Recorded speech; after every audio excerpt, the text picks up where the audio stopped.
Yo, bro, I'm 8 years into lifting weights, and I'm gonna tell you 2 ways that I could have built the same physique, the same amount of muscle in literally half the time. So I started lifting weights 8 years ago, and I could have built this same level of muscle in 4 years if I fixed two things. Number one, if I bulked longer. Don't listen to these fucking fitness YouTubers. Don't be on fucking Instagram, bro. Holy fuck. How long did I spend cutting in my first few years? Like, I was 140 pounds thinking like, oh, should I cut? Should I cut? Because of these fucking fitness influencers on Instagram who are always shredded on steroids. But, you know, I thought it was natural. All these motherfuckers making body transformation videos. You know the ones, bro. If you search body transformation on YouTube and these motherfuckers show their like 3-year progress and they go from like looking like a 12-year-old kid to a 24-year-old and they're like, yeah, 3 years, please believe me. Fucking pricks. You know who I'm talking about, bro. Like these like big fitness athletes who are like all taking steroids, but they won't tell you because then they'll lose sponsorships.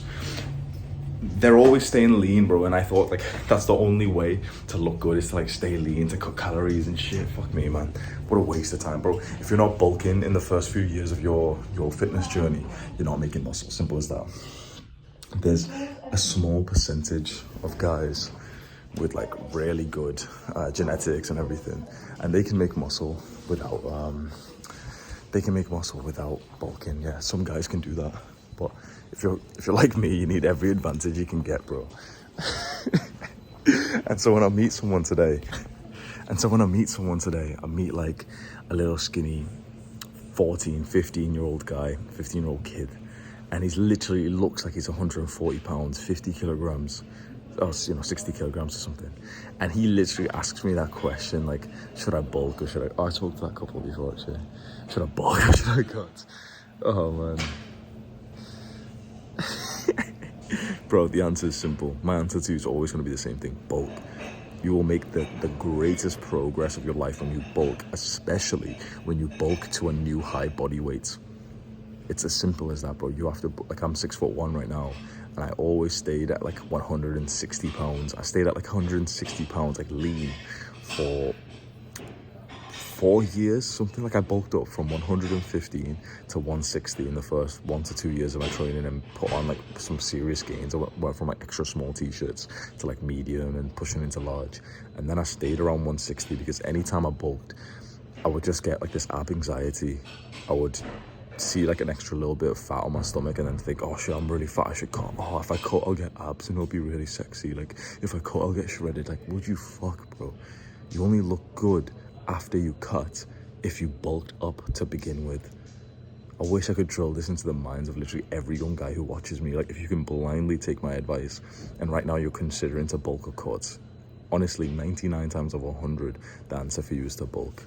The only reason we think we should cut when we're young is because of these motherfuckers who have like kind of convinced us that like, you know, this lean ab thing is like, is normal.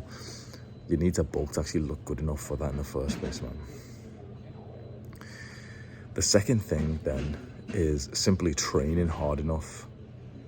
In my first few years of training, honestly, for about 5 years, even 6 years, I didn't train hard enough. I didn't even realize like the way to make muscle is to push past the pain and to keep going up until your muscle really, really hits failure. It's almost like a mental game. I remember in the first few years of my training, bro, my training like intensity was so pathetic. The first few months as well, I remember I would get onto the weight whenever I was doing like dumbbell chest press. I'd do 4 reps and start to feel the burn and didn't like it, so I'd just drop the weight. I'd literally just drop the weight then. I wish someone drilled it into me back then, like you need to chase that pain of every rep, like, you know, the slow rep that hurts. You need to chase that pain, you need to like relish in it. If it hurts like your muscle, if you feel the intense muscle burn, that's a good thing. Don't run away from it. Training hard is incredibly important, and it took me many, many years to get it because I just kind of overlooked that aspect, and it was not natural for me whatsoever to push myself past any kind of like physical discomfort. But those two things, bulking and training hard, if I started again, even without, you know, like a level of expertise and whatever, but if I started again, I could have got this physique in like 4 years. Even if, you know, if you do everything right, you could get my level of physique in literally like 2.5 years, honestly. There's levels to this shit. Obviously, that's like, it's unrealistic to expect a beginner to like do everything right, obviously. But like, there's levels to this shit, man. And this 8-year physique you could get in 4 years if you literally just make sure you bulk way more than you think you should, and then make sure you train hard as fuck. Like you should be gritting your teeth through each set. If the set isn't making you like make weird faces, I guarantee you're not pushing hard enough. These fitness YouTubers, when they show you them like recording a set, you know, they'll record a set and show you the video clip, and they're there like trying to look sexy, like they're doing like lateral raises, like that.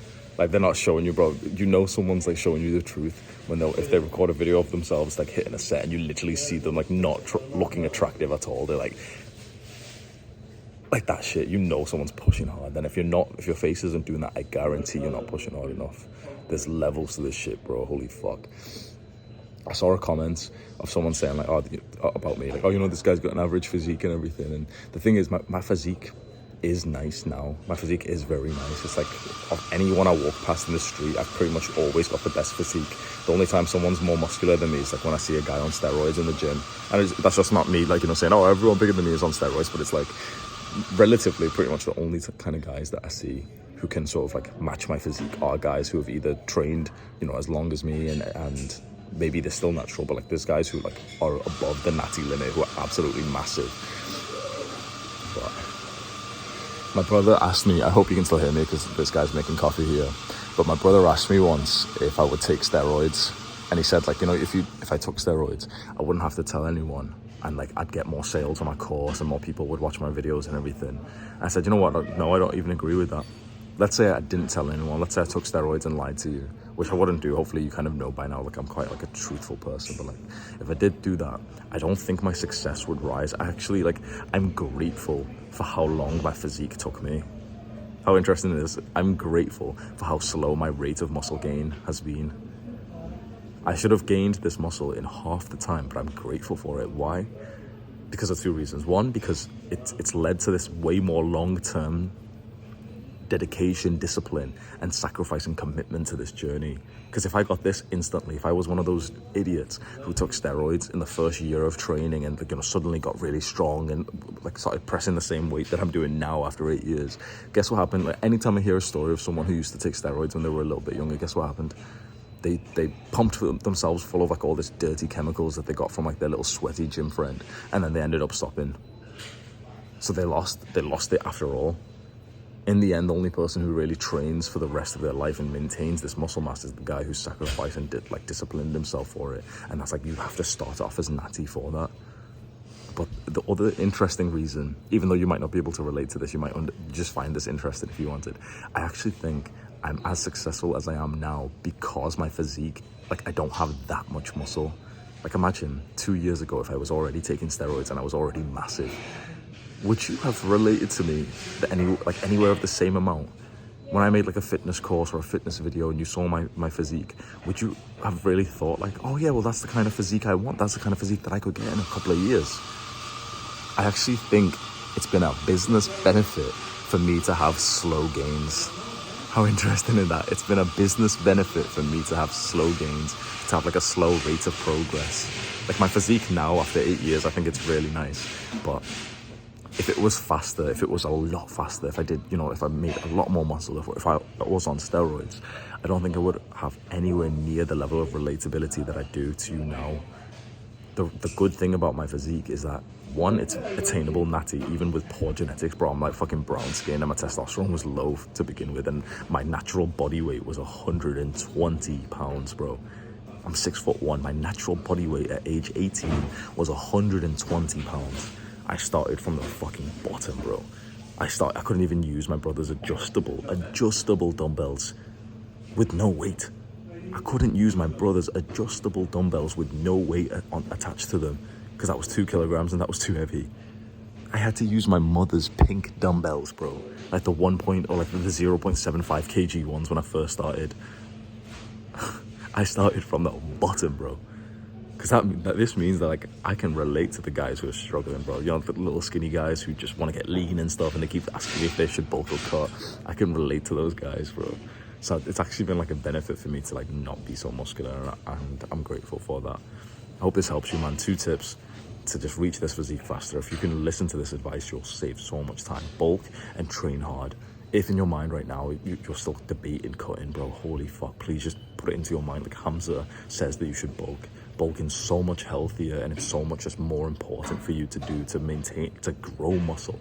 And this like cutting fetish that I see with young guys here, because of what you've been sold these lies by these like guys who are showing you how to be healthy, like these fitness influencers, these fitness Instagram pages and everything. All these guys were like shredded, 10% body fat, 9% body fat. It's not for you, bro. Bulk, big, like get like a way bigger size, like a way bigger frame. If you're wearing like size medium t-shirts right now, a nice like humble goal is for you to be wearing size large t-shirts like 6 months from now. That's like a nice goal to have. And I guarantee, bro, every 10-20 pounds that you bulk, you will notice a significant difference in the attraction of the people around you. And then when you've bulked up a good amount, then you can cut, then you can get leaner. But don't cut right now when like you've not bulked up that much. Bulk up 20 pounds, 30 pounds, 40 pounds over the next year, then cut 10 to 20 pounds, and you'll look phenomenal. Trying to cut right now before you've bulked is like, it's so silly, man. You don't need to cut just because it's like summertime or I know it's not summer now, but like you don't need to cut because of that. You should only cut when you're like too fat. I remember that tip I gave in a previous video. The way to find out if you should bulk or cut is to look at your shadow. Like literally wait till there's a sunny day, go step outside and see what your shadow looks like. If you think you should bulk or cut, look at your shadow, and I guarantee your shadow is really skinny, and you'll be like, well, yeah, clearly I'm not fat then. If your shadow, like the sun, you know, hitting you and then it creates a shadow, if your shadow is fat, then you should cut. But I guarantee pretty much anyone watching this, their shadow won't be fat. It'll be like this, like really skinny, and you'll be like, wait, what the fuck? How did I even think I should cut? Like my frame is just fucking small. Hope that helps, man. Mwah.